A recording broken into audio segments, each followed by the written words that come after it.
Welcome to SydDT number 83. So for those who can make it last month was our 8th birthday. So we've been going for a while now.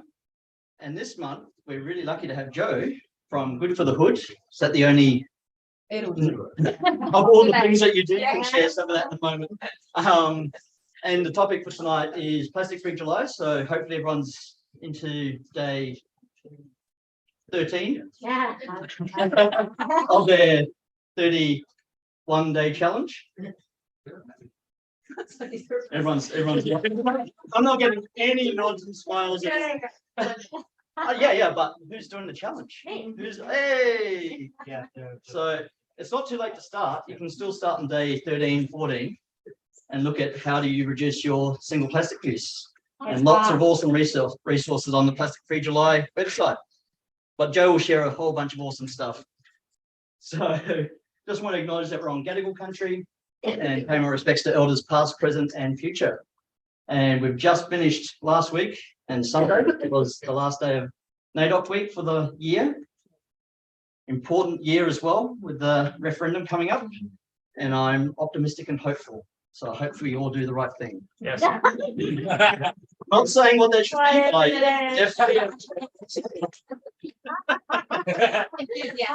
But you know, you do you. I like the phrasing.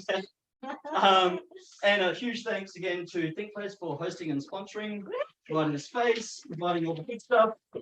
And there've been multiple people asking who's from ThinkPlace here. So this is Brenton. Hey guys. Tell us the title. Sure.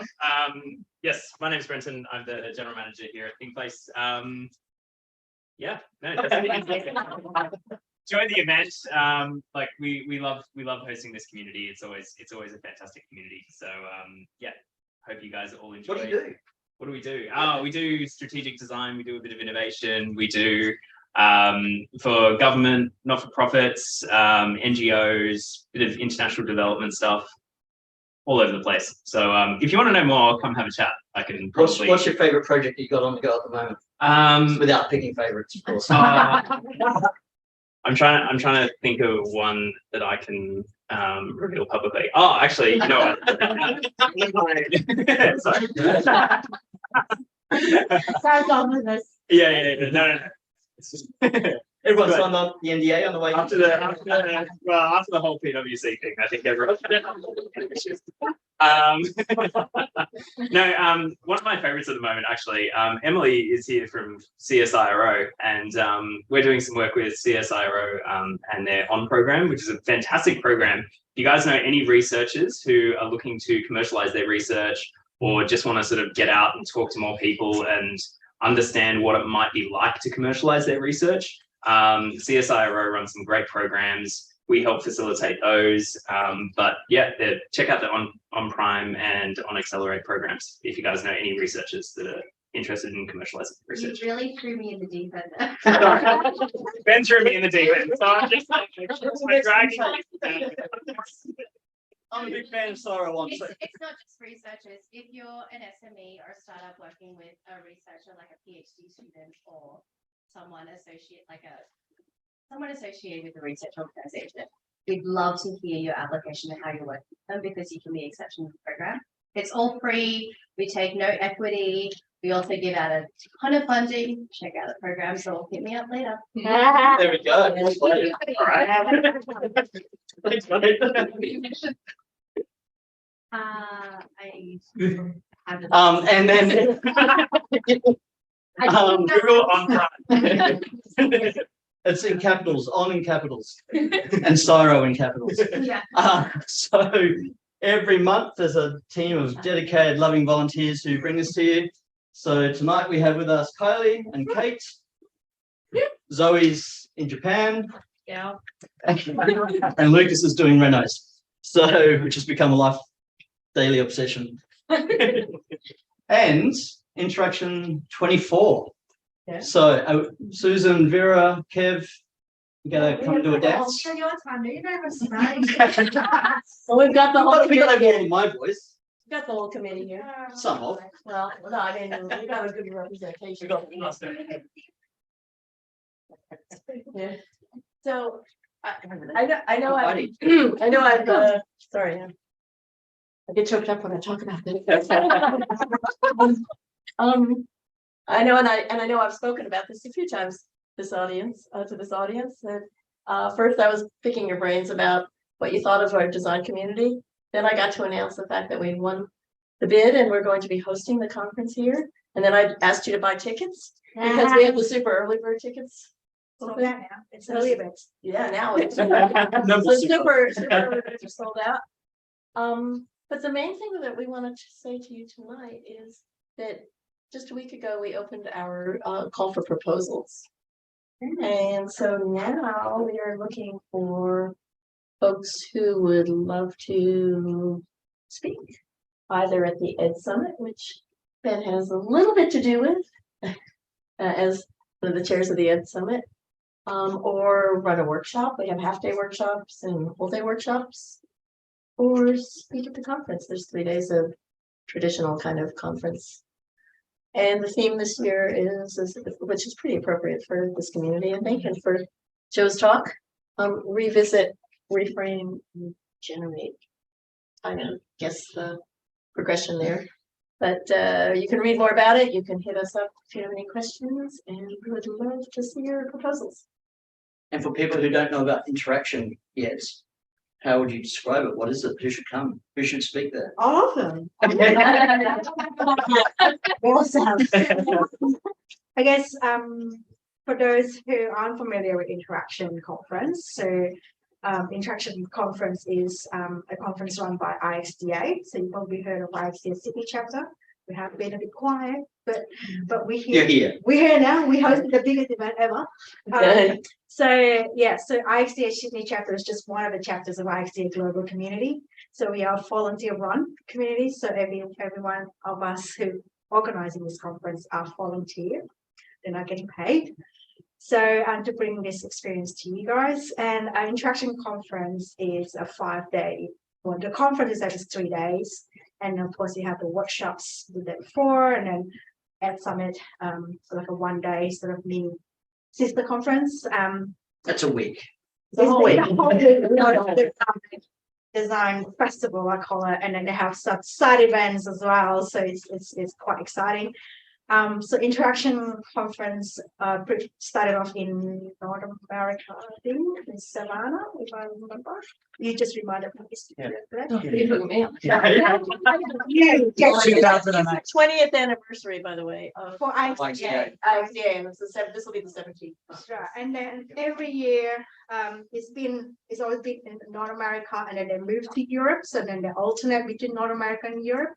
And then when the open for bid comes in to open it up outside North America and Europe, it was like, we'll have to do this. You reckon we knew what we're getting ourselves into? No.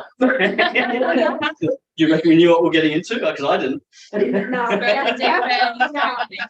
So we were quite excited to put a bid together, and then when we said that we won, I was like, oh shit. Yeah, but you know, we're working on it. So we'll be really lovely and see you there, and put your ideas, hear your ideas, put your talks, your workshops, share your ideas, network with all the more bigger communities than just local, sort of Australia, New Zealand, and we want to bring kind of the whole international conference or international design conference to Asia Pacific, and this will be the first time that it's going to be hosted in Asia Pacific region. So we're very, very, very excited. Awesome. So on the 3 sort of main conference days, I think we got 67. Does that include keynote? Over 60 speaking spots. 65-ish. Because we've got 3 tracks over the 3 days. Yeah. So Over 3 tracks. and No, not you can hit that QR code. They'll take us to take you to the website. To the call proposal. Well, it's all on the homepage. Oh, We've got that call to action, remember? yeah, sure. So you can buy tickets there. You can submit a proposal for a talk. Hit that QR code. Follow good, solid UX design well-designed journey. It will take you where you need to get. And if it doesn't. So that's interaction 24. And now it's time to hand over, thanks Vera, to Jo. So Jo does loads of awesome stuff. Good for the Hood is one of them. And that was the context that we first made contact, seems like another life ago, pre-pandemic. Couldn't even say what year that is. You might know her from a whole bunch of TV stuff as well, including Planet Shapers, which I've been watching. So if you haven't seen Planet Shapers on Channel 10, check it out because Jo's one of the co-hosts. And now she's going to share a whole bunch of awesome stuff. Over to you. Thank you. First question is, did I get the right who's? I don't know. Who is who's? Yes, yes, you did. Who is? I don't know. Who's He did. is jobs? Who's? That was how you don't be one in the audience who's come up after. Do you ever do a talk and someone comes up and goes, just letting you know there was a spelling mistake on slide 4? And you're like, thanks. Thank you so much to Ben and the team for having me. My name is Jo, and I will not be creeped out if you take photos of me and send them to me.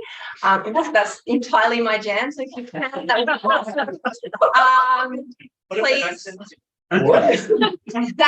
That's slightly more creepy. Only take photos if you intend to send them to me. Excellent. Thank you. And as long as you're watching. He will tell you something's wrong. And then point out the spelling mistake. I also was really interested in all that stuff, so I'm hoping I will remember after this to go and talk to CSIRO and if it also look at the amazing conference. So yeah, thanks for having me. I am not a designer. Well, I didn't think I was a designer. I think I am a designer, but I didn't know I was a designer until I designed shit. And now I'm kind of a non-designer's designer. So thanks for letting me through. It's really lovely to be exposed to this world and to realize that if I had known about this world when I was like a 15-year-old girl living on a farm in Melbourne, New South Wales, I probably would have got really excited about life. But instead I went to university and ended up working in corporate health and safety for a really long time. And then had children and realized I hated my life. So it's been a really exciting journey. So 7 years so 7 years ago, I had like this massive existential crisis, as you do when you hit like mid-30s. I'm not even on my right slides, or have I gone back? Is this like and so I was first time living as an adult in Sydney. I was born here in Surrey Hills, but never lived here. So as an adult, I returned to Sydney and had been working, as I said, in corporate world. I'd actually trained as a health professional, but realized I hated working with people close like that. So I had all these big feelings. I had kids and moved to Sydney, and it was big and scary, and realized we had this massive existential crisis, which I brought children into this world that was warming quickly, and we had all these massive problems, and I felt really crap about it, that I wasn't doing anything. So I used to go down to this creek behind my house and do a whole bunch of like picking up rubbish, planting trees, joined a bush care group, and felt a little bit better about myself. And for me, it was like the antidote to all the big stuff for a long time. I then went through this period of my life, which was even worse than that, where I had a whole bunch of miscarriages, and then my marriage collapsed. So I was sitting here going, what the hell is this life that I've built? And how do I build a beautiful world for my kids? And Good for the Hood was like my neighbor and best friend, Karina, at the time, saying, I reckon we can create something pretty beautiful. Why don't we just do it? And she was into design, and she just felt that this was opportunity. When things are a bit shit, that's like the perfect opportunity to design good stuff. So together we created Good for the Hood, which at the time was this big outside thing, but was totally my medicine. And believe it or not, it was actually an okay business idea for two people who had no business sense, no really background in startups, no concept of a business model, no cash, and very little idea of what the hell we were doing day to day. Plus, we were living 2 houses away from each other, which is a terrible formula for founders. However, we created this thing, and all of a sudden I was thrust into a space where I was talking publicly about what it was that we were doing in our community. And whilst it was very small stuff, really grassroots stuff, people loved the idea because everyone can relate. to what's in their backyard, what's in their street, what's in their kids' schools or in their workplace. It's so relatable, and somehow it is an antidote to the big stuff. I can't control the big stuff, but I can control the little stuff. And so I became like this community advocate, and I'm really passionate about the role that small stuff plays when it comes to citizens change and when it comes to systems change. And so I found myself now, nearly 7 years later, left my marriage, all good, it's all good, we work really well co-parenting, have 2 beautiful, healthy boys, I've repartnered, and I've partnered up with a politician. And he suddenly last year was elected to federal parliament.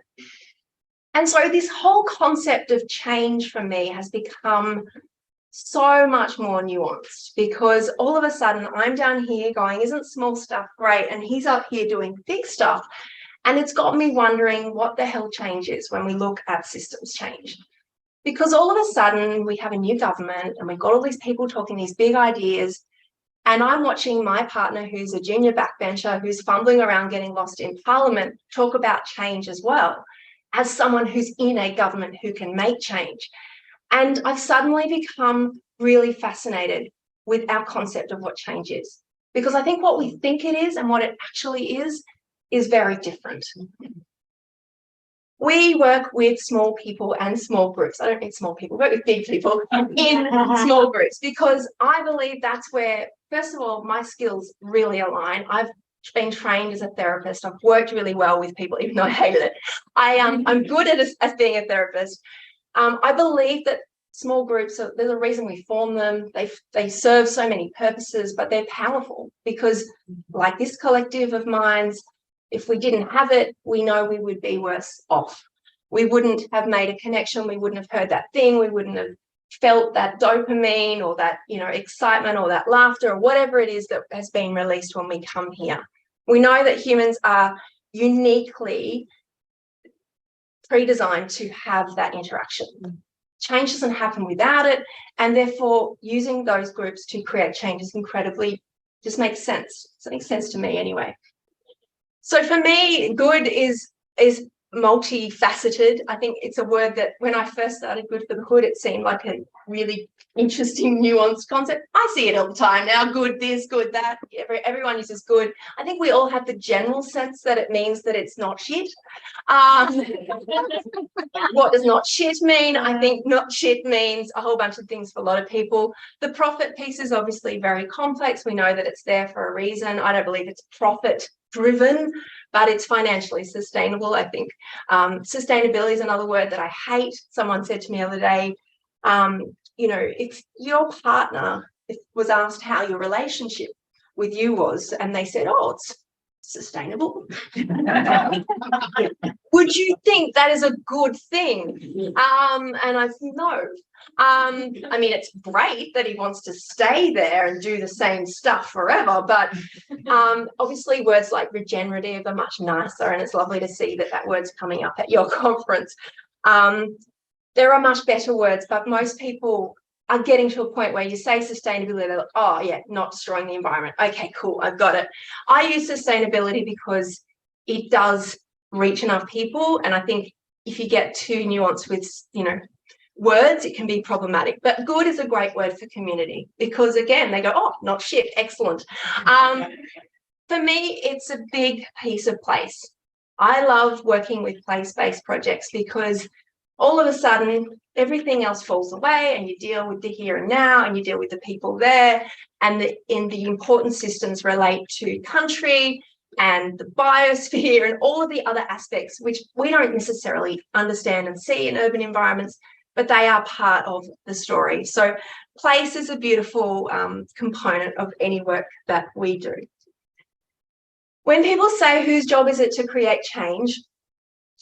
I want you to listen next time you think about a problem. Maybe think, and I was talking before with a group, think about when Red Cycle collapsed. Who was a very diligent returner of bags back to Coles and Woolies? Yep. Come on, a few more. There's a few, you can admit it. It's like you weren't the smokers. It's all right.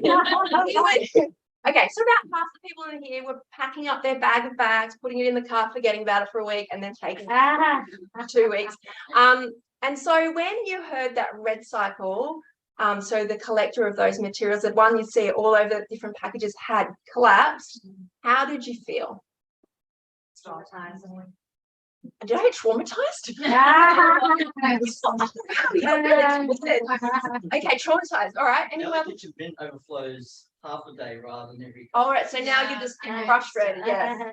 Interesting. I was Interested. interested in the reason. Mhm. Yeah, Did anyone feel angry? yeah. Did anyone feel duped? Yes. Like Absolutely. great. Like okay. Yeah. Yep. Did anyone feel who were you angriest at? Coles? Red Cycle? No, who were you angry at? I felt responsible. Oh, you were angry at yourself. Wow. Oh, wow. Okay. Angry that it's only one company. Okay. Yeah, Yep. that's Yeah. weird. Okay. I was So- angry at the manufacturers. as well. Manufacturers. Okay. All right. Cool. Yeah. So there's some. Suppose we all immediately start putting our blame or our perspective on whose job it was to not have created that problem. As designers, you're very good at unpacking problems. I get that. So what I heard when that happened was a whole bunch of, well, what needs to happen is Red Cycle needs to come clean earlier. And what needs to happen is the government needs to put in this. And you know what needs to happen is the manufacturers need to take responsibility. Occasionally, shit, we use too much plastic. So occasionally there was this self-reflection, but it's really interesting. And like at the same time, all of those things were true, right? So often with these problems, actually, yes, because it's a system, right? So what we don't often hear is this conversation of, well, our problem, what we need to do. Not, it's often this kind of, well, this needs to happen. And then all of a sudden we kind of just wring our hands of it. And I think this happens a lot in communities when you don't feel like you really have any agency for change at all, is this sort of sense that someone needs to bloody fix it and sort it out. And all right, let's go back to the shops and buy some more of the same thing. Yeah. So I find it really fascinating. I've done a lot of work with government, industry, and individuals now. And I don't see that there is absolutely any difference in the spaces that I work, because whether you go into this organization, which was a very high-end brand, doing a wonderful thing and teaching their community and their staff about climate change, the drivers of climate change, using the Climate Fresk tool, which you might have used, great one to use maybe for a design night, lay out all of the mess of human drivers for climate change, and then sort of circle back to what will happen. I think I heard you talking about before, this sort of extinction that will prevail. It's a really uplifting piece. But very powerful. And so I'm sitting in this group full of really high-end, people who work with some of the billionaires of the world, basically, or who sell to the billionaires of the world. And occasionally I'd hear things like, shit, I think the people who are our customers could really fix this. So like all of the things that we sell are like also all of the drivers of climate change. Like that one was like, they're going. So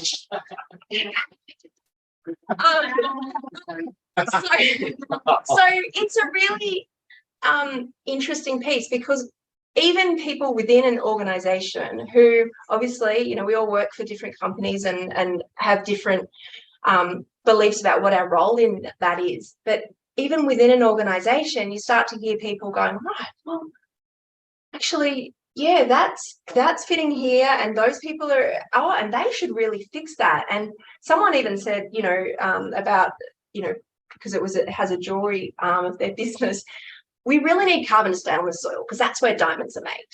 And I was like, wow. If that's what helps, they take action. So I think whether you work in industry, and I've literally now then from that gone and worked in a brand funded show, which is on Channel 10 across Australia. So we literally go and look at industry, some of the, you'll see them in a second, biggest brands in the world, some of the biggest polluters in the world. but we talk about different parts of the solution. We're not sitting there going, wow, aren't they awesome? But this aspect of the problem, what are they doing about it? So there's some interesting parts of recycled plastic and what they've done in terms of that. Anyway, the point of this is I literally talk all day to people about what they're doing to solve the problems they're doing. Now, on one of the interviews behind the scenes, was talking to someone who used to work for a really large transport company. And they were senior within that organisation in sustainability. And they were talking about scope 3 emissions. Does anyone know what scope 3 emissions are? Ben, well done. So they're the emissions that you're not directly responsible for, but the people who buy your product or use your service will create because they've bought your shit, or they use your service. So they were talking about, in this particular part, solving the issue with scope 3. It's a huge problem because for a lot of companies, it's a huge chunk of their emissions. And, you know, is it your job to fix it or my job to fix it? It's my company. Should you solve my problem so that your problem's solved, or so all of a sudden you got these issues? And that one of this large senior C-suite level person is saying, well, the problem with solving scope 3 emissions is we're really doing the heavy lifting for the other parts of the industry, i.e. the competitors. And this is off the record, and I'm thinking, well, you have a climate crisis. It's your job to fix this. So, and all of a sudden I'm sitting there going, so even in a large multinational organization at the most senior level where change can happen, you can have a deflection. Well, it's not actually my job to fix it because, you know, that's your problem to fix it.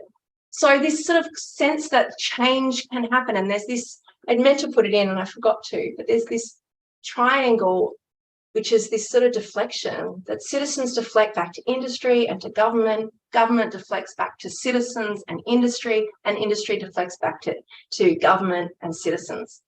And all of a sudden we sit there going, I don't know whose job it is to change, but it's not mine. It's actually all of our jobs. And that's what grassroots change does. It puts the onus back onto people, not because that's where the most powerful change happens, but that's where people need to start. And continue to do. Like, I don't care if you're the Prime Minister of the country one day, babe, but but I still hope you compost, mate. That doesn't relinquish you of your personal responsibility. I don't care if you work as an amazing sustainability leader. It's still your job to use your voice to advocate for change in your industry and in your competitors and in your customers. So I just think that we have way too much pushing of the sort of responsibility onto others because maybe it's too hard, maybe it's not done, but you guys are designers, you guys are renegades when you need to be and can be.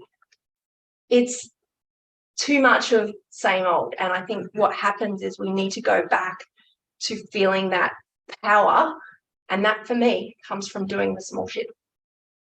Way more sweary than I intended it to be. Anyway, Ben's smiling, it's all right. So my partner's been elected in his role within, and I'll tell you who he is because then you'll Google him and then you'll go deep in it. So my partner's name is Jerome Laxale. So he won by 1,500 votes in Bennelong, which is John Howard's old seat. It's quite a conservative seat. They've had more members of Bennelong called John than they have from the Labor Party. So not an easy seat. It was a shit campaign, like horrendously horrible. We had the Daily Telegraph outside our house when I was putting the bins out one day. That was fun. We had, just general, neighbours sharing flyers in the street about your partner. It's a really, if anyone wants to go into politics, really fun times. I've since spoken to quite a lot of partners across this political spectrum about what it's like to be the partner of a politician. They're like, it's really shit. And I would have to say at times it is. Not to say that it's not a wonderful privilege, of course, but holy crap. Wonderful privilege. But no, I'm quite honest in that because I think, there's some beautiful parts of our wonderful democracy and there's some really crappy parts of our political system. But so my partner's been elected to government. And, after the sort of chaos of getting used to what that looks like, he's in Parliament and all of a sudden I'm just desperate to know, right, So tell me what's happening around climate change. Tell me what's happening about this policy. What are you doing here? I heard on the news you did this thing. What the hell was that about? So all of a sudden, I become like this sort of person on the side of things who feels really nervous because everyone I know in the sustainability space are holding their breath thinking, come on, guys, go hard, go harder, do more, do what you need to do. And we've got a political system where we know that change happens in the middle, whether we like it or not. And we've got a very nervous, I'm going to speak, a nervous partner, I won't say nervous government. We got a lot of nerves because anytime anything big has happened around climate change in Australia and any environmental policy, we've lost the leader over it. We've lost government over it. It's not something that has ever gone well for Australia, for a political party, to be honest. But my partner's in there and I'm like, well, what are you going to do? What's going to be your thing? And he's like, I'm a backbencher. I just got to hold my seat. I've got 1,500 votes. I got to keep them, which is true. But I'm like, but what else are you going to do? And so I've started nudging from the sides, and I've known Rebecca Prince-Ruiz and the Plastic Free July team for a while. And what I love about Plastic Free July is that it is about individual responsibility. So a lot of people go, oh, for God's sake, stop talking about spoons and straws when we've got to talk about. Let's talk about spoons and straws as a foot in the door. It is a really powerful way and visible way. I can't see how much carbon I emitted when I drove around 25 times trying to find a car park tonight, but I can see when I've used plastic. So let's start there. And we know that it's part of the fossil fuel problem. We know Australians are, like there's a huge article coming out last week from the SMH that Australia's second only to Singapore in terms of plastics. And our consumption of it is insane. Insane. And it's a remnant of a fossil fuel process, and it's emissions related to it. Yes, it's cheap to make. Yes, it's durable. Yes, it's great in healthcare, but it's a really shit product. And so I said to my partner, when you go to Parliament House and you get a pass as a partner, and I wandered around, there's only 3 places you can get, well, 2 main places you can get coffee from, and 2 coffee carts sort of scattered through. And I'm like, well, who runs the coffee carts? Because my campaign in my community was to phase out coffee cups. And we got 100 cafes, phased out 1 million coffee cups in that first year. And I was like, if I can do it in Benall, not the environmental champions that, you know, I perhaps thought they were when I moved in there, but if I can do that, then maybe you can do it at Parliament House. And so he did a bit of digging and he realised that every year they're using 250,000 coffee cups in Parliament. And so coffee, man. budget week alone, 10,000. Wow. So the first thing we did together was I got Rebecca to speak to him about doing the launch of Plastic Free July in Parliament this year. So these are 3 MPs, you know, Tanya Plibersek, the Minister for the Environment, and they made their pledges there. Now, this, interestingly, it wasn't completely partisan, like it wasn't just Labor people who turned up, but I did hear rumblings from people, because I'm always doing that thing where I'm walking through crowds. I just listened a little bit and I was like, oh, really? You did that? I'm like, a little bit. And I heard people say, oh, it's all about individual responsibility. And then I felt like saying, but you are also an individual. Yes. And so when does it let us off when we're suddenly the CEO or a minister to say, oh, it doesn't matter what I do? It matters more what you do. It matters that you are seen talking about a climate crisis, and if you're holding a coffee cup, you have not worked it out, have you? Mm. So we got them to take pledges. We got them to be involved in the campaign launch. And again, it's very small, but we have heard rumblings that they are going to put in a circular solution within Parliament, hopefully. That's what we're pushing for. Jerome. Anyways, that's our little couple dream, you know, project. So I guess, again, it's really small fry stuff, right? But why does it matter? Well, because it matters firstly to their communities. It matters to being an authentic leader, in my opinion. And it matters to people who are doing the small stuff. It's actually an important part of being in that, being authentic for me. I also think it really shows how bloody hard it is to make change as an individual. Who is doing Plastic Free July? Yeah. Can I just say it also matters to future voters? Yeah, increasingly, yes. Yeah. Yeah. Yeah, it is. And it matters to I guess it matters to me and my relationship with Jerome too, because when he first met me, he said to me, so what do you do if you want a coffee and you don't have your cup? And I felt like, you're a smart man. Like, and he goes, well, but do you just not have one? I said, well, I do, but I might wait, or I might sit down, or I might design a better solution by maybe going somewhere. Like, and he's like, wow. Okay. And so I guess once he saw that I was that, like I was, like it's not just like, oh, I turned up, oh, I tried. No, it is actually it has to be a conviction to a point. Of course, it didn't start like that. And I was not an environmentalist in my early 30s. I was not in my 20s. It wasn't on my radar. So I know that it can change people, and it has to start somewhere, because that's how change starts. So I guess what I want to say about all of this is people talk about top down and bottom up and systems change. Where the hell is the top and where the hell is the bottom? Because you're the Prime Minister of Australia, or you're the Minister for the Environment, and you put a line in the sand, but then you say, well, we're just one country, So it takes you going to the UN, it takes you signing up to the Global Plastic Treaty, it takes advocacy and diplomacy, and it takes, but if you're down here and you start writing to your elected officials, or you are maybe what you consider down the bottom, but you're actually a pretty powerful voice in your staff room, or I don't think people quite understand the agency of their power, where they are. And I said this to Jerome, he goes, no, you're not. You are there, you're in the room, you say your shit, you get it done. Yeah. Yeah. So if you're sitting there going, well, that client we've got, what am I going to do? Like, they're paying my bills, they've got to keep the boss.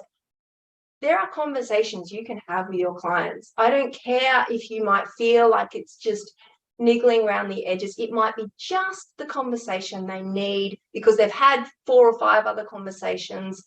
I very much advocate for not working with companies who have clearly not got the memo around climate change. So if you're a creative and you don't want to work with companies that are associated with fossil fuel production, don't. Bloody don't. Put the line in the sand somewhere, because someone has to. Yes, someone else will work with them, but increasingly few. And they probably shit. They're not as good as you. So yeah. So join Clean Creatives. Make sure that you sign up to collectively as an industry, call out greenwashing. Call out things that are not truthful or are vastly, misleading. It is really hard in this space to be 100%, to give it all. But if you think that you're saying something that is not probably, then dig a little deeper, because sometimes if it's not laid out, and if you go, if you go and look at the sustainability plans for a couple of large petrochemical companies, they don't actually mention fossil fuels in their sustainability plan. I actually know a company that's working on an AI system that's looking regulatory wise that are greenwashing. So amazing. Yeah. So how can a company that burns fossil fuels not mention fossil fuels in their sustainability strategy? Yeah.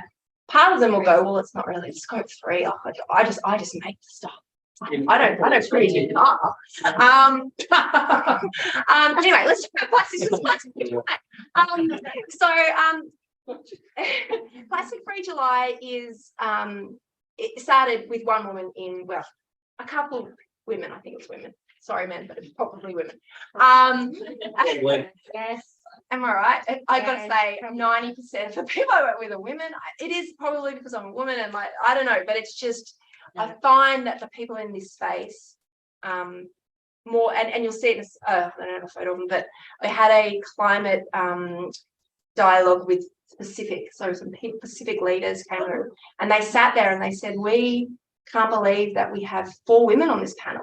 I'm only, the minister from Fiji said, I'm the only woman in my government and I'm here. And they're like, why are the women in the room? And we're like, I know why the women are in the room. It's honestly, it's sad and it shouldn't be that way, but a lot of the really big voices in this space are women. That's a call to action, guys, not a shaming. Plastic Free July was started in Australia 11 years ago in WA, in Fremantle, because a woman said, I don't like the state of waste creation. She was working with council and she's like, she went to a waste facility. I'm going to show you a picture. This is the circular economy diet. That's UNSW, there you go. What was that one thing? So this is Rebecca. So she went to a facility. If you've never been to a waste facility, please go. They do them tours. You can go. It smells. It's loud. But holy crap, if you want to see a scale of the shit that goes on when we create stuff, and this is when you manage it well. Australians are amazing waste managers. We're also some of the worst producers of waste in the world. So Rebecca just said, I don't like this. This just feels really shit. We dig stuff up, we use a bit, we get it back, we process it, we spend all this and we put it back. This just seems really stupid, really stupid. And yes, sure, you can design better products that are slightly less shit and more good, but why don't we just use less stuff? And why don't we try and reduce the amount of plastics and packaging and stuff? And let's make it a challenge. So she went through this with about 30, I think, people in a month. And the next year there was like 400. She's had something like 4 million people do this program annually. It's more than that, actually. It sounds way not enough, but she's had this amazing impact globally. Very introverted, beautiful, almost shy person. She's not sort of that person that you go, wow, you know, you're going to just blow, but she's so tenacious. She does not give up. She's so genuine. She's so generous and she's so committed to this movement.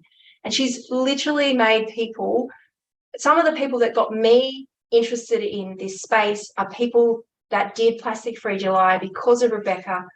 And I don't think you can ever quantify how much that has sort of, and I'm sure there'll be people in this room who hear that and then it is really powerful and it is small and it is basic and it is little stuff. But I don't know where else to start because everything else seems too big. So there is another conversation coming and it's coming the end of this month, which will be really, really helpful. So Warren Way started 5 years ago. Most people would know Craig Rucastle. I was going to say, Craig Rucastle. Wearing makeup, yes. I love it. I love him more for this than ever. So this is now the 3rd season of Warren Way. So Warren Way started in 2017, I believe. I was lucky to be part of the impact program for the 2nd series in 2018-19, and have worked with communities developing tools that they can use after the show. Because what happens when the show went on TV, people got really, really activated, like really concerned, mobilized, like angry, inspired, really like passionate. And they're just like, well, let's use that. And so from that show, I don't think it's too much to say it really has changed what's happened in Australia. So we've seen single-use plastic bans in every state except almost, I think, or now it's come through. Container deposit schemes in almost every state now. I think it's Victoria's in. We've seen Australia sign up to the Global Plastics Treaty. We've got a Global Plastics Treaty come on its way. 2nd year we just had the 2nd meeting of it in, which will be like the IPCC, like the UN, the Paris Climate Agreement for plastics. So there'll be a global agreement of what we can and can't or should do, which sounds, you know, again, big, but we know that that drills down. And it's been really powerful. This year we're talking about food waste, plastics and textiles. Does anyone work in textiles? Whoa. Wow. Yeah. We have some pretty, if anyone looks at the satellite photo, I know someone who's trying to build a manufacturing facility to help with the textile issue, but no one wants to invest. No, isn't that what you're going to do? You're going to give them all the. I know a girl. It's Main sequence. It doesn't have a research behind it. Oh. She wants to do it. She She's will. a textile. yeah, manufacturing, it's massive. So Yeah. 3 of the biggest crises we have, they're all linked to the climate crisis as well. They're all linked to modern slavery issues. They're all linked to, you know, the ocean biodiversity loss, nature, like food waste we were talking about before, fundamentally like tragic. It's a tragic issue in Australia. You may as well, when you're going home from the supermarket next, drop one of the bags that you're carrying to the car in the car park and leave it there. That is how much food we're wasting. About 1 in every 4 or 5 bags of food that we bring home, we might as well chuck in the bin. Don't buy it. You're going to put it in the bin. It's like buying a t-shirt and going, right, 4 shirts, leave that one there, off we go. It's it's such a low order issue for us. And only with the kind of cost of living stuff, we're starting to go, problematic a little bit, but food is going up. But, you know, textiles are cheaper than ever. So yeah, big problems. And hopefully the show's created as a catalyst, as an activation. And, you know, that means for communities, that means for governments, it means for individuals as well. So I guess for you, and I don't know exactly what spaces you're working in, but as an individual, I'd encourage you to lean into your agency as an individual. Like, please don't like, it's easy to go and look at other people and go, well, what I do here doesn't really matter and it's crappy, and you know, please don't do that. Like, you've got to live with your values in alignment with what you think is important. You've got to do your bit. Like, I'm not saying that is the only solution. It is part of the solution, and cumulatively that is part of the solution as well. But please don't stop there. Please step outside into your communities, encourage interactions. I only like working on projects which are positive between the people in those networks. Like, I don't want people just to all sit around and sing Kumbaya, but I want you to want to work with me, even if you think climate change is a hoax. I do a lot of work in the Hunter. I think it's really important that we stand shoulder to shoulder with people, regardless of what their political beliefs are, and say, right, well, you know, you may not want to do this, but hey, do you want to have a cup of tea anyway? Like, that sort of resilience is important, even if, you know, on the grand scheme of things, it hasn't shifted hearts and minds. We need to, you know, really start looking at conversations about ownership. Ownership is such a weird thing. What do you own? Like, why do you own it? I don't know why I own half the stuff in my house. I don't want it. I have things in my garage that I look at and I go, I don't even know how you got here. Why were you here? Why do I have to service you? Why am I having to look? You don't even work anymore because I didn't use you right the first time. So why do we own things the way we own them? There are so many things that would work better as a service. And the circular economy piece is the connection between waste and climate. So if you haven't understood the circular economy as a designer, it is so exciting. Get excited about it. You obviously have, because that conference is very much leaning into that regenerative space. So design out waste, build back nature through regenerative systems, and, you know, make sure that you have services which align with this, keeping the value in the products that we have. Big fan of sharing, big fan of, you know, usership over ownership, products as services. I've been able to quarter of my wardrobe now because I have higher wardrobes that I bring in, and that sounds really glamorous. It's not, but it's, you know, I don't need to have the stuff that I thought I needed. And I think we've got ourselves into this very complex consumption model that really has not served us very well. So, and if you are working on designing out waste, please understand the system you're designing that waste for, because people go, well, it's compostable. We don't have a proper compostable system in Australia that's going to take that. FOGO won't accept compostable stuff. So you might say, well, it's not plastic, but it's still creating methane in landfill, which is worse than CO2. Like, so please get some advice around those pieces. Work with the universities. You've got so many people who are hungry to solve these things. And add on value. So instead of just being good, like sort of being not shit, try and be good. Like, try and add an extra level of, you know, value in there, whether it's through human capacity or building up those or building back nature as well. If you are interested in placemaking, slightly low res, but anyway, we have an event coming up in Burwood next month. We're bringing Ethan Kent over. I always say his name wrong. I'm going to get myself into Ethan Kent. He is the son of like the god of placemaking, which for someone who's not worked in placemaking meant nothing.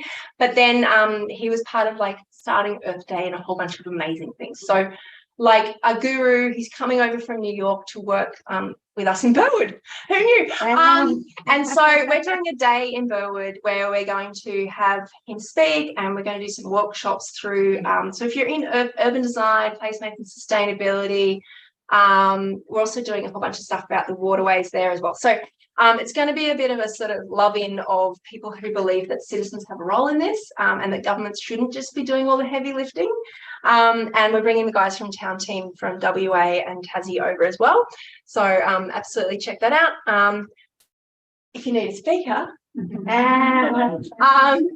I do that. So not my dog, not my spoons. But yeah, I'm really, really passionate about the role of neighbours. And when I talk about neighbours, I'm not talking about just the person next door, I'm talking about our Pacific neighbours, talking about, you know, our industry partners, like this whole big problem we've got ourselves into. We're only going to get there if we start working together. So it is about climate change, but it is also about that conversation around change. So whose job is it, guys? Our job. Yeah. My job. All right, I can take questions. All right. Anyone? Petra said she was, hey! Yeah, go for it. Yeah. Oh, it's my It's been large. First time you too. So my name is Royce. I'm founder of a company called In Orbit, and one of the key things that we're doing is enabling teams to have frameworks and sessions and methods of like operating. Do you have these type of like frameworks and operate like, you know, methods if you put it for organizations to be sustainable, for example, or not that word like? I think we need to talk. Right? Yeah. No, the weird thing about my job, and I probably didn't do a very good job of explaining what I've ended up becoming this weird freelancer that comes in for like a couple of days, does some weird shit, does some podcasts, talk to things, do some presenting, talk to it's the work that I've done has become very sort of piecemeal, but I love that. And but yeah, it's sort of, I think in terms of I work with a lot of people who are deeply in this space as well. So I would definitely any thoughts you've got, anything, it's not good for everyone. Like if you've got something that you think, I work with a lot of people who are in the startup space and working very lean, and yeah, but in terms of again, if you hadn't guessed, focus very much on that employee, resident, citizen level. I like it's you know, when it's a leader, if a C-suite comes to me and says, oh, we want to talk about strategy for the business, I'll be like, no, but I will come and talk to you about your agency as individuals in your organization. Like I'm much more focused on that space. There are other people who are way better at talking about, you know, large corporate strategies around sustainability. Yeah. To me, that's just like like you do you. No, it's so important, but it's just not where I'm best placed. So, but if you've got stuff that you think would be useful for me to share with my networks or anything like that, I'd love to. Yeah. Oh, perfect. Yeah. Thank you. Oh, yes. Yeah. And someone else can also.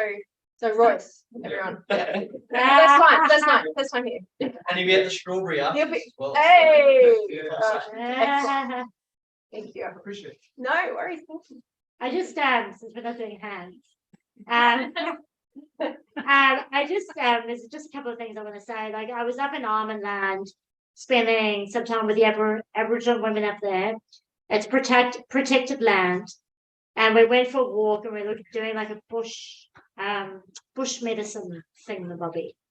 And we got to one of the secluded beaches and there was about 3 meters of plastic swimming in the sea. And I was like, holy fuck, like, what's this about? I said, oh, it's coming from Indonesia. And I'm like, someone give me a bag we need to go and sort this out. Like, how can you not fucking physically do something about it? Oh, well, you know, if we clean up today, there'll still be more shit tomorrow. Right. And I thought, wow, but with this attitude of this, is it learned helplessness? I don't know what it is. Yeah. And Do look, we have an yeah, a no, I degree of think, learned and look, they're absolutely right. It's like turning, they always use that analogy of, you know, is it pulling the plug without turning the tap?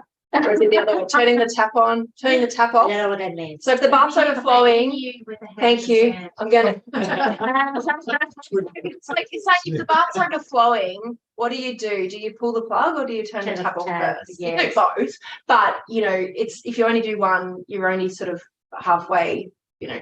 So I clean up all the time. And it's not because I think it's solving the problem. It's because it gives me a reminder of my agency. And I absolutely think you've got to do stuff like that to remind yourself. And it's also a very visible change. There's not too many things you can do in this world where immediately you see a difference.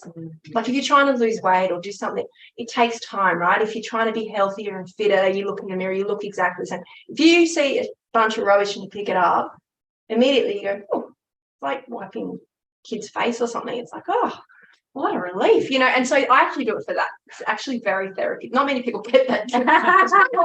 Not many people feel that, but I really, it's really powerful for me. So that's why I do it. Yeah. It is important, and at some point you do need to do that. But no one is suggesting that by picking it up today.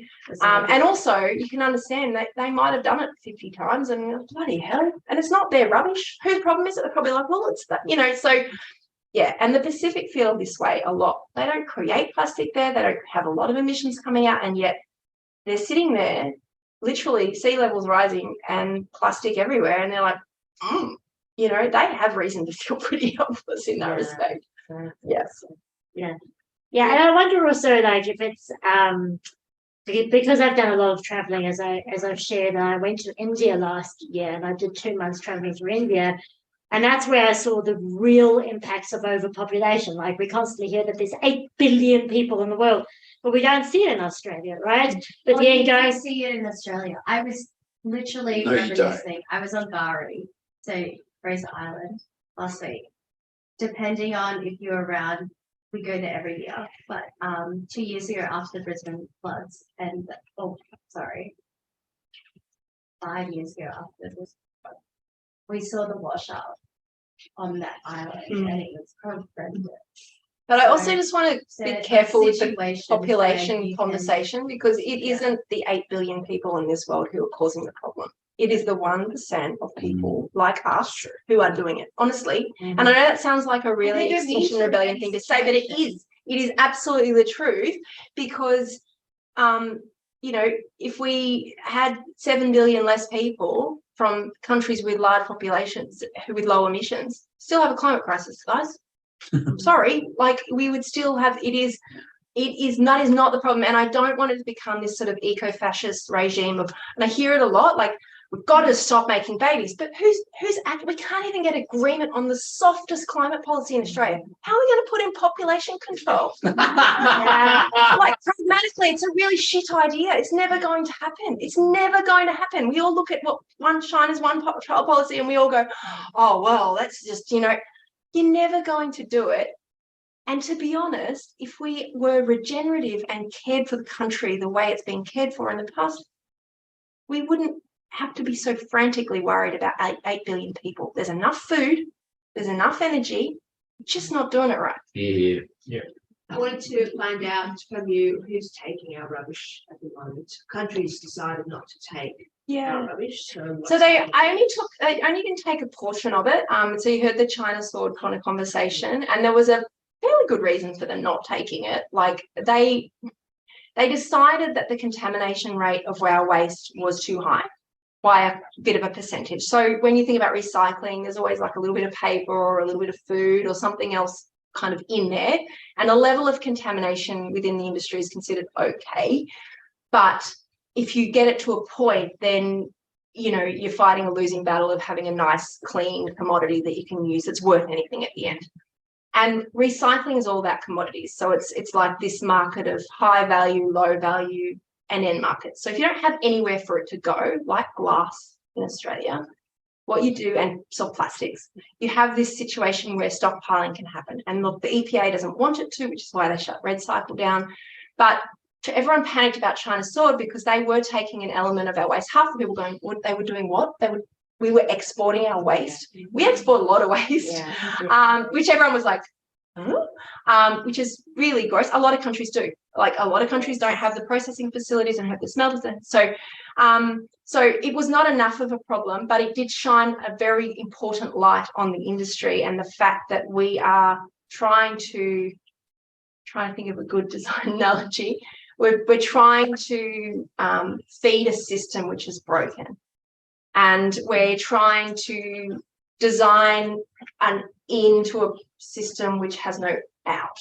So we're just jamming more sausage into the sausage maker and then going, well, it's broken. It's like, well, no shit, you're not making anything at the other end. So we need to put all that recycled content back, which is what the new legislation's coming through. Not that I'm a trumpet for the government.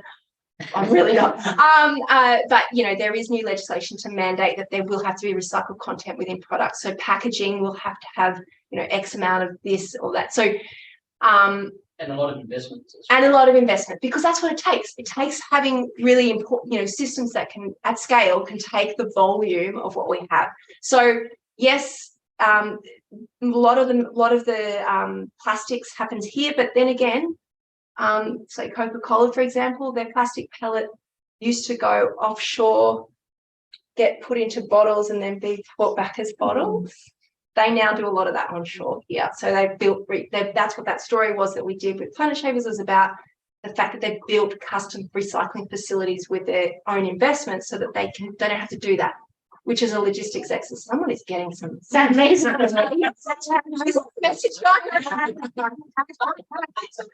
Flies under. Anyway, so soft plastics. it's fine. I don't feel paranoid at all. But yeah, so a lot of it is here. There's still, like, if you went through each industry, yeah, there is definitely still export of waste that happens. But yeah, so it's all about this market for what, and so that's really what the conversation needs to be, is coming back to what are we designing, what are we putting in our products, and the fact we never had a mandatory, like, you know, the packaging covenant wasn't mandatory. And how many tons are we stockpiling at the moment, and what's the growth in Stockpiling's illegal over a certain number of years. Like it'll have ebb and flow, but that's why Red Cycle got shut down, because they were stockpiled for 3 years or whatever, and they're like, it's a hazard. You know, you can't fill a shed. It's like hoarders gone mad. You know, you can't just like, here's my shed, let's just keep jamming it in there forever. You know, so I couldn't tell you in terms of tonnage. There is definitely emerging markets there, especially like, you know, and I think that's where like as designers and innovators, that's where the excitement goes. So like, you've got all of this product, but it only works when it's financially, you know, when you can find it in. So that's where, you know, you've got to put levies or excise or something on there to make, because virgin plastic is super cheap. Why wouldn't you use virgin plastic forever? I would almost caveat that with though. So I'm looking at one of the biggest insect flash protein farms. It's just Western Sydney. Yep. Amazing technology. Yep. Looking at replacing plastic in EV vehicles and like soft plastics with laundry, like tablets and things like that. But it's like the long-term responsible innovation. Do you know what I mean? Like, yes, you say that it's like it decomposes and it's, you know, organic and that sort of thing, but what are the long-term effects from the soil or where we're dumping it? Yeah. So that's where we come in and we test it. Yeah, and a lot of again, it's like we found this great new solution. Everyone's like, yeah, is it going to be great, or is it going to just be like the asbestos of 2050? Yeah, yeah, and that's like right. We're right to be nervous about that, because It's good that we ask a question now, yeah, right? Yeah, because we didn't. No. Watch some ads about, and then I'll go back and watch the ads about plastics in the 50s and stuff. And it was just starting to make it. It's like, it's sort of like some kind of horror movie now. You're like, oh, it's like smoking. It's like, you know, the smoking ads. You're like, oh gosh. Anyway, Sorry. What's that? I do. It is frustrating being at the end of the process, though. And I do agree on the recycling and all the rest of it. But I mean, there was the 2006 carbon tax that they did try and bring in to stop it all. And that's a very long time ago now, and it's been forgotten, and it Rudd lost the election, I think. Lost Rudd, lost Gillard, lost Rudd. Yeah, them all, yeah. rotating circle, but that's how far back, well, it's not that far back really when you think about the bigger scheme of things, but I just do not understand why they're not taxing packaging. Because if you look, I don't know about you, but when I went to school, I was one of those embarrassing hippies that got made fun of because I came from a greenhouse, where my food was wrapped in, waxed paper. Yeah. Well, try and find waxed paper in a supermarket. So Coles and Woolworths both have enormous sustainability teams. They've got a sustainability team for every aspect. You think about the simple things, stop stocking flag wrap because that's enormously problematic. And bring back things like that. So no one's really doing anything. The packaging thing is the biggest problem. I heard what you said about the glass, but glass still is better off. Why milk bottles? Well, glass is incredibly emissions intensive, though, unfortunately. Yeah. So glass, the most costly thing about having a beer is not the beer product; it's actually the glass bottle. If you're buying it, so you have it on tap. Hot tip: have a beer on tap or in a can. Aluminium, most sustainable choice you can have. Infinite recyclable. Well, no, on the aluminium side of things, only 50% of it is. So I interviewed with companies that you were talking about, the sustainable, the industrial fugitives, they're called, which is kind of the emissions or industrial fugitives, as in terms of emissions and the struggles that they're facing and the teams that they bring down. 100%. But in terms of sorry, the question was about taxing packaging. So any big policy decision in Australia around climate or anything to do with industry, fair amount of nervousness. Like the Labor Party are deeply scarred. I can't speak for them, but I think they're scarred.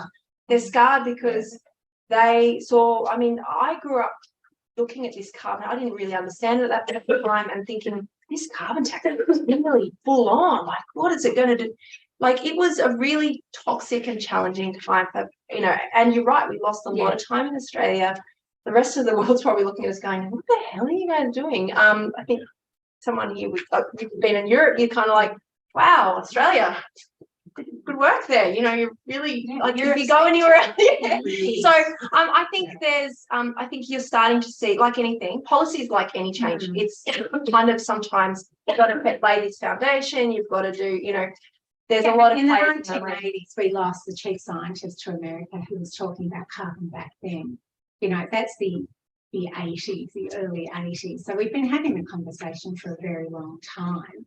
But I just, it is. It's really distressing when you lose your chief scientist to America, which is, it wouldn't happen now. No, just kidding. No, Do you reckon it would? Well, I mean, I think a lot of stuff out of the ground. Like, it makes it so hard for Australia to be a world leader on this stuff when so much financial vested interest in Australia is based on what we can pull out of the ground and how we can just fuck the planet by using it to make money. It's just it's such a different you can have contentious issue. I do believe that there can be responsible uses of minerals and resources. And I think metals as a service and a whole bunch of work in that space, there can be circularity. It doesn't necessarily mean we have to extract it in the way we already have. But I think you're right. That's where the money comes from. Our coal is the best and most energy intensive coal in the world. Like a small block of coal, unfortunately, has been producing, when you look at a renewable, and the fact that we still don't even have proper, circular design on renewables is hugely problematic. One of the turbines that sits out there, they can't do anything once it breaks. We can't do anything, and our coal, unfortunately, is super high energy. But it's going to cost a hell of a lot more and it already is. So it the is. expensive. I'm not promoting it, but that's the problem that we have head around. Yeah. I wonder though if Yeah. it comes back to personal responsibility. So I acknowledge the big picture thinking, but I want to bring it back to personal responsibility. One thing I've noticed about social change, it comes through personal change. So often we as conscious consumers demand change. I notice bread packaging is being made from recycled plastic. I notice bottled plastic being made from recycled plastic. I noticed the industry reusing, if that's to be believed. Yeah, they're using recycled products. And so for me, it really comes down to conscious consumerism.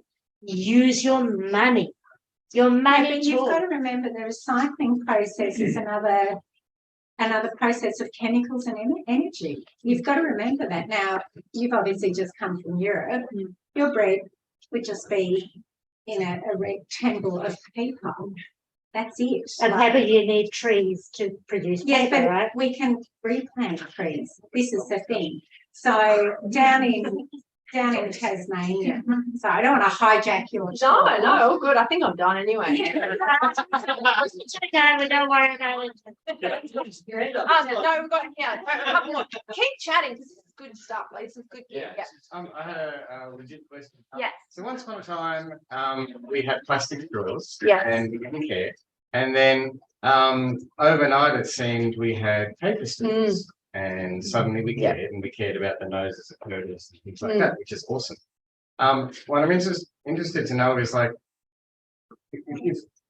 what do you know about, I guess, policy and the machinery that can seem to switch a country from plastic straws to paper straws, and what as designers can we learn from that? Well, all I know is that government generally responds last. So you think about when you started to see phasing out of straws.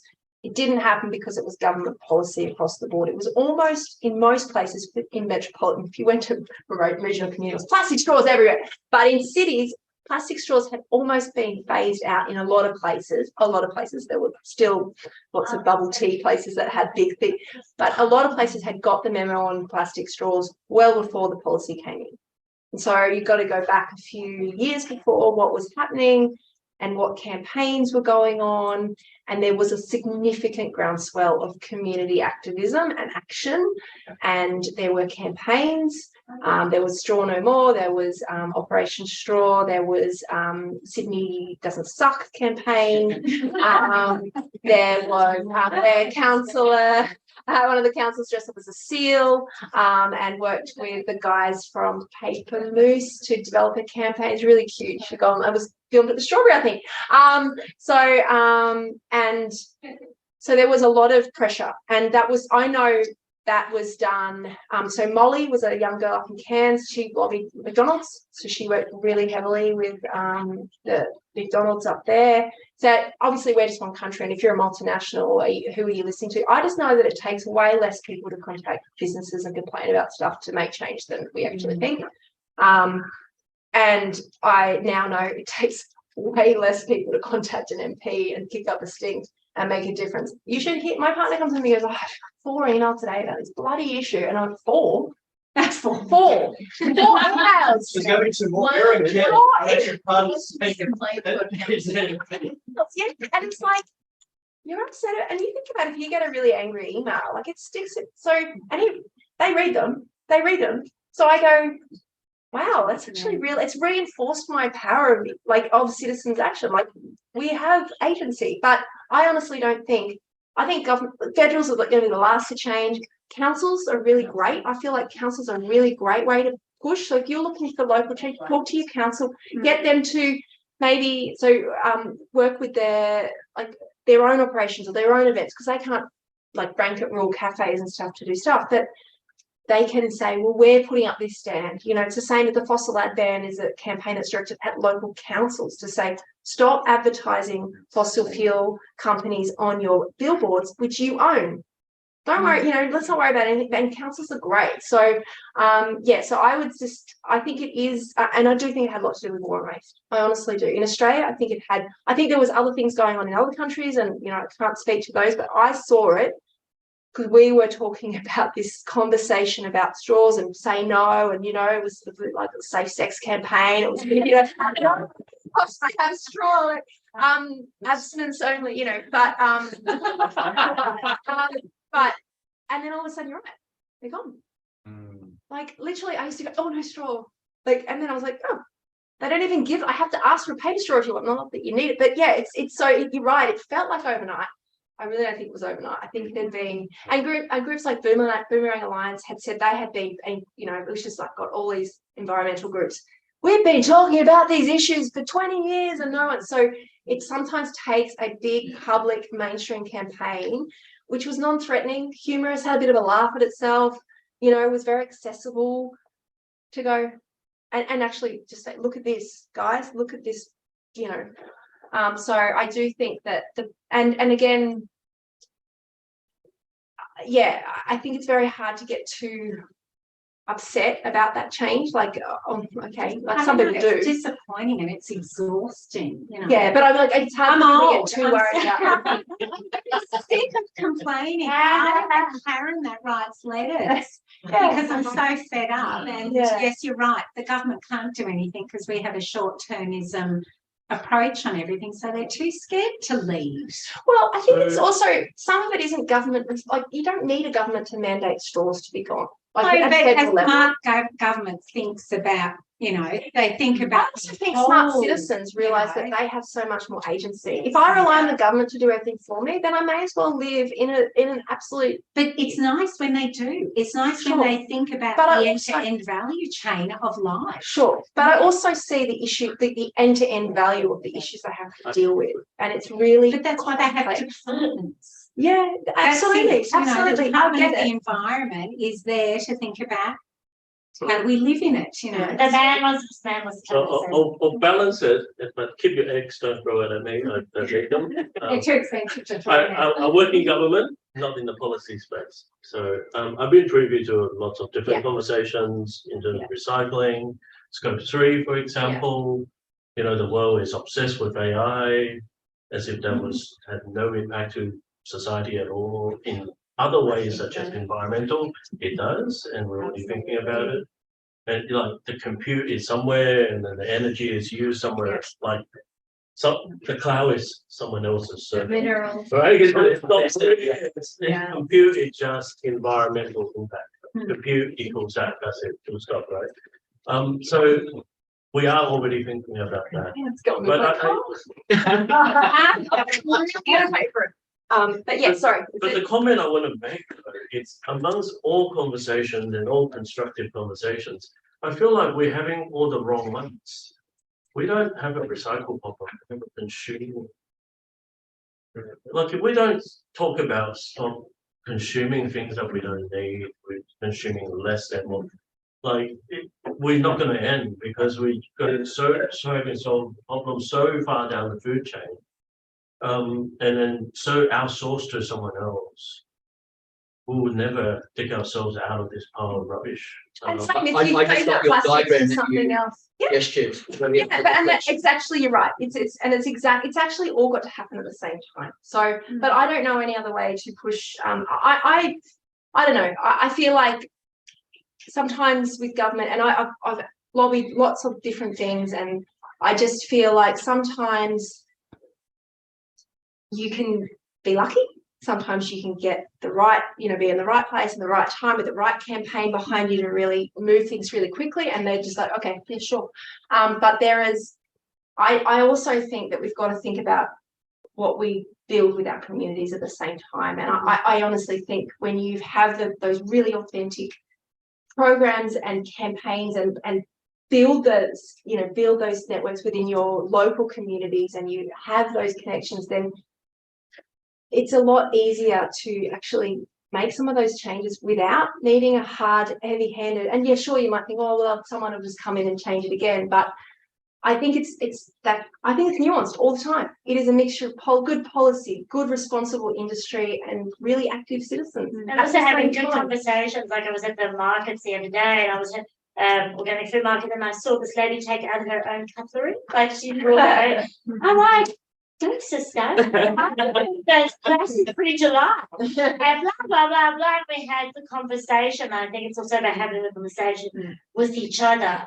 And I think that's lead on your community. I think it's that's I have to run. yes. Thank you. Consumer is a problem, but I don't think that comes us back to values. We have a values. Yeah, we do have a bunch. And guess what? The conversation doesn't stop now because it is all about discussion. It is all about, it's all of us. And everyone here, we can continue this conversation at the pub.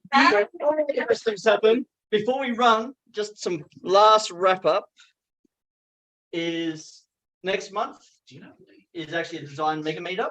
So that's when normally a couple of times a year, SydDT, IXDA, EUX, CCX, we get together and bring all of us together.